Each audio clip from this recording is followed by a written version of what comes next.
नमस्कार दोस्तों, स्वागत है आपका हमारे YouTube चैनल पर। तो कैसे हैं आप? उम्मीद करता हूँ अच्छे ही होंगे। तो हमने पिछले वीडियो में बात की थी गुप्तकालीन वास्तुकला और मंदिरों के बारे में, और हमने देखा कि भारत में जो मंदिर निर्माण की जो शैली हैं वो 3 शैलियाँ। कौन सी? नागर शैली, बेसर शैली और द्रविड़ शैली। तो इन तीनों शैलियों के बारे में हम थोड़ी थोड़ी चर्चा पिछले वीडियो में की थी, और आज हम जो पहली शैली है नागर शैली, और जिसके जन्मदाता है गुप्त राजवंश, और इस शैली का जो विस्तार है वो हिमालय से लेकर विंध्य कगार के क्षेत्र के बीच में देखा जाता है, जिसे हम उत्तर भारत बोलते हैं। और इस क्षेत्र में जो मंदिर निर्माण किया गया था वो गुप्तों के द्वारा किया गया था, और जिनकी शैली थी नागर शैली। और इस क्षेत्र में जो मंदिर निर्माण है वो नागर शैली के रूप में किया गया था। और अब हम नागर शैली को विस्तार से पढ़ते हैं। चलिए शुरू करते हैं। नागर शैली ये मंदिर निर्माण की सबसे प्राचीनतम शैली है। प्राचीनतम शैली इसलिए है क्योंकि सर्वप्रथम मंदिर निर्माण की शुरुआत किसने की थी? गुप्तों ने की थी। तो गुप्त राजवंश ने सबसे पहले मंदिर निर्माण की शुरुआत की थी, और उन्होंने शैली कौन सी प्रयोग में ली? नागर शैली। तो इसी कारण ये शैली है, ये सबसे प्राचीनतम शैली है। इस शैली के विकास का जो श्रेय है वो गुप्त शासकों को जाता है, क्योंकि नागर शैली का प्रयोग करके ही गुप्त शासकों ने उत्तर भारत में मंदिरों का निर्माण किया था। इस शैली के मंदिरों का निर्माण हिमालय से लेकर नर्मदा नदी या विंध्याचल पर्वत तक किया जाता है। इस शैली में जो मंदिरों का निर्माण है वो भौगोलिक दृष्टिकोण से हिमालय से लेकर नर्मदा नदी यानी जो विंध्याचल पर्वत है उसके बीच में नागर शैली के द्वारा मंदिरों का निर्माण किया जाता था। इस शैली के मंदिर खुले मैदानों में चौकोर आकृति में बनाए जाते थे, जो चारों ओर दीवार से घिरे होते थे। खुले मैदानों में चौकोर आकृति के बनाए जाते थे, और चारों ओर क्या थी? दीवार से घिरे होते थे। इन मंदिरों के चारों ओर 4 दीवारें थी। मुख्य मंदिर को गर्भगृह कहा जाता था, जिसका निर्माण ऊंचे चबूतरे पर किया जाता था। चौकोर आकृति के मंदिर बनाए जाते थे और चारों ओर दीवार से घिरे होते थे, और मुख्य मंदिर को गर्भगृह कहा जाता था, जिसका निर्माण ऊंचे चबूतरे पर किया जाता था। यानी मंदिर के जो बीच में गर्भगृह है उसमें चबूतरा बनाकर उस पर जो मंदिर का है गर्भगृह का निर्माण किया जाता था। मुख्य मंदिर को गर्भगृह कहा जाता था, जिसका निर्माण ऊंचे चबूतरे पर किया जाता था। और गर्भगृह की जो दीवारें हैं, गर्भगृह की दीवारों को जंगा कहते थे, और इसी गर्भगृह में भगवान की मूर्ति रखी जाती थी। यानी मंदिर के बीच में एक चबूतरा बनाया जाता था, और उस मुख्य मंदिर को क्या कहा जाता था? गर्भगृह। और गर्भगृह की दीवारों को तो जंगा कहते थे, लेकिन इस गर्भगृह में भगवान की मूर्ति रखी जाती थी। किसके ऊपर? चबूतरे के ऊपर। कौन सी शैली में? नागर शैली में। चलिए गर्भगृह के ऊपर एक शिखर का निर्माण किया जाता था। गर्भगृह के ऊपर एक शिखर का निर्माण किया जाता था, और शिखर का जो सर्वोच्च बिंदु है उसको क्या कहते थे? कलश कहते थे। यानी गर्भगृह में चबूतरा बनाया जाता था, चबूतरे के ऊपर मूर्ति रखी जाती थी भगवान की, और उस मूर्ति के ऊपर शिखर का निर्माण किया जाता था। हम मंदिरों पर देखते हैं कि जो गर्भगृह जो मूर्ति है ऊपर एक शिखर होता है जो मंदिर का सबसे ऊंचा होता है। उस शिखर के सर्वोच्च बिंदु को क्या कहते थे? कलश कहते थे। और कलश का जो निचला हिस्सा है उसको क्या कहा जाता था? गिरुआ कहा जाता। कलश के निचले हिस्से को क्या कहते थे? गिरुआ।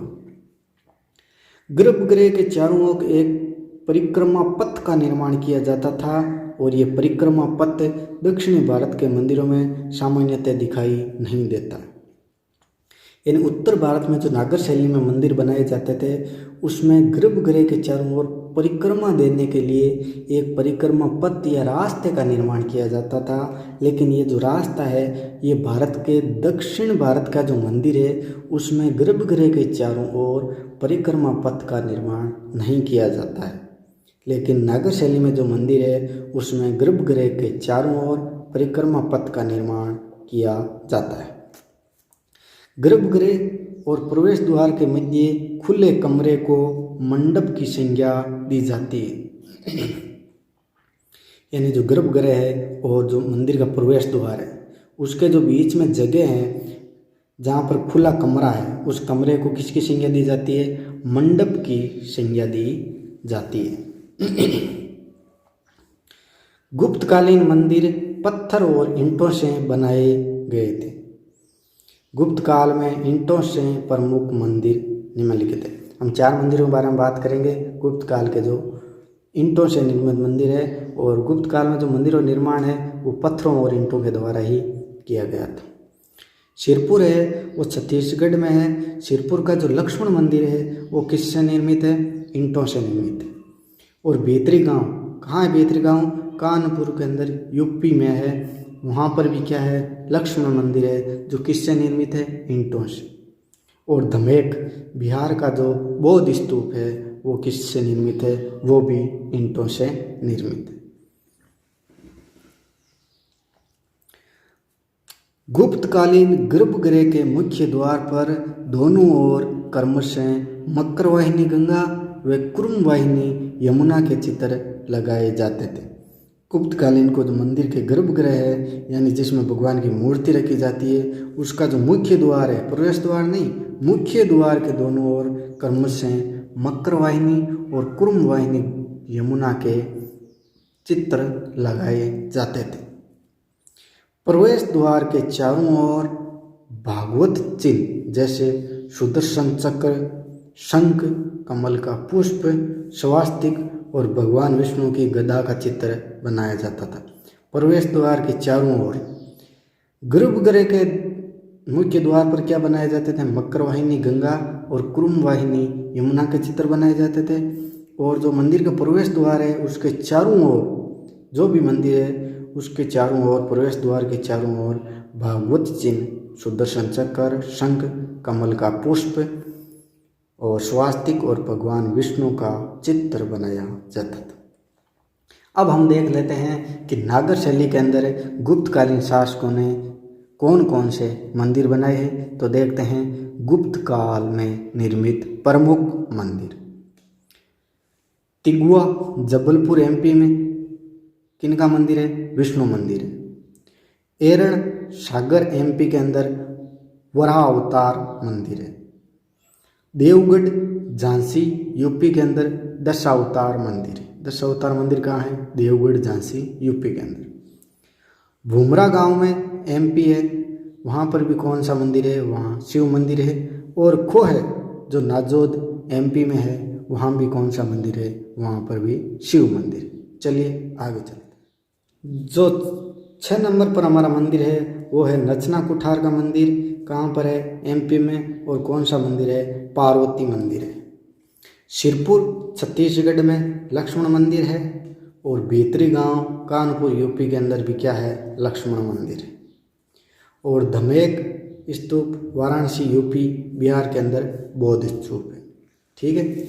भारत में मंदिर निर्माण की शुरुआत गुप्त काल में ही मानी जाती है और इस युग के प्रारंभिक मंदिरों में छत समतल और सपाट होती थी। ये हमने पहले भी पढ़ा है कि जो भारत में मंदिरों की शुरुआत है वो किस काल से हुई है? गुप्त काल से। क्योंकि सबसे पहले जो मंदिर निर्माण की शुरुआत है वो गुप्त राजवंशों ने की थी। लेकिन इनके जो शुरुआत में जो मंदिर बने, जो सबसे पहले मंदिर बने, उनकी जो छत है वो सपाट होती थी, समतल और सपाट। किंतु देवगढ़ का दशावतार मंदिर में पहली बार छत पर शिखर का निर्माण किया गया था। यानी देवगढ़ का जो दशावतार मंदिर है उस मंदिर में सबसे पहले छत पर शिखर का निर्माण किया गया था। इस प्रकार भारत में शिखर युक्त पहला जो मंदिर है वो देवगढ़ का दशावतार मंदिर माना जाता है। देवगढ़ का जो दशावतार मंदिर है उससे पहले जो भी गुप्तों ने मंदिर बनाए उन सभी मंदिरों की जो छत है वो समतल और सपाट होती थी। लेकिन देवगढ़ के दशावतार मंदिर में सबसे पहले शिखर का निर्माण किया जाता था।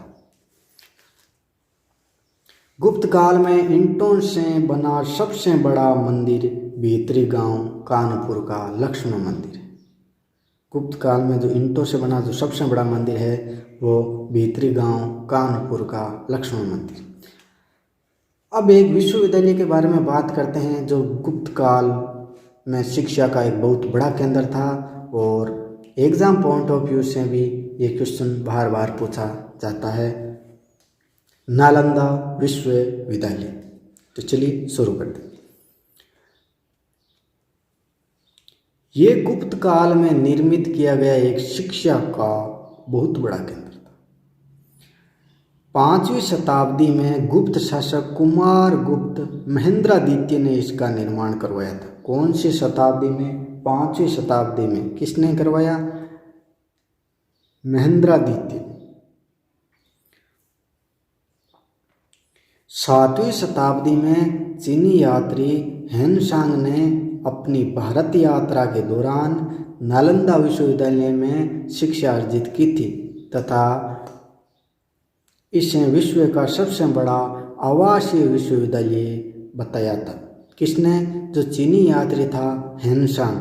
हेनसांग ने भारतीय यात्रा के दौरान 7वीं शताब्दी के अंदर भारत यात्रा पर हेनसांग आया और उसने नालंदा विश्वविद्यालय में शिक्षा अर्जित की और उसने विश्व का सबसे बड़ा आवासीय विश्वविद्यालय किसे बताया? नालंदा विश्वविद्यालय को। 13वीं शताब्दी में बख्तियार खिलजी नामक तुर्की आक्रमणकारी ने नालंदा विश्वविद्यालय में आग लगाकर इसे नष्ट कर दिया। जो तुर्की आक्रमणकारी है बख्तियार खिलजी, इसने नालंदा विश्वविद्यालय को आग लगा दी और उस विश्वविद्यालय में जितनी भी पुस्तकें थी वो जलकर राख हो गई। कौन सी सदी में? 13वीं शताब्दी के अंदर बख्तियार खिलजी आक्रमण किया और उसने नालंदा विश्वविद्यालय को आग लगाकर नष्ट। कुमारगुप्त ने नालंदा विश्वविद्यालय के खर्च के लिए 100 गांवों का राजस्व दान में दिया था। यानी कुमारगुप्त ने जब विश्वविद्यालय का निर्माण किया था तो उस समय 100 गांवों से जो राजस्व आया था उसको विश्वविद्यालय में दान में दिया था। और अब हम छोटे छोटे जो विश्वविद्यालय उनके बारे में जो देखते हैं। जो तक्षशिला विश्वविद्यालय है वो कहाँ है? गांधार। और वर्तमान में कहाँ पर है? पाकिस्तान में। नालंदा विश्वविद्यालय वो तो हमने पढ़ लिया, वो बिहार में है। और ओदंतपुरी जो विश्वविद्यालय है वो ही बिहार में है। विक्रमशिला विश्वविद्यालय बंगाल में और कांचीपुरम जो विश्वविद्यालय है वो कर्नाटक। तो आज के वीडियो में इतना ही। मिलते हैं नेक्स्ट वीडियो में, तब तक के लिए जय हिंद जय भारत।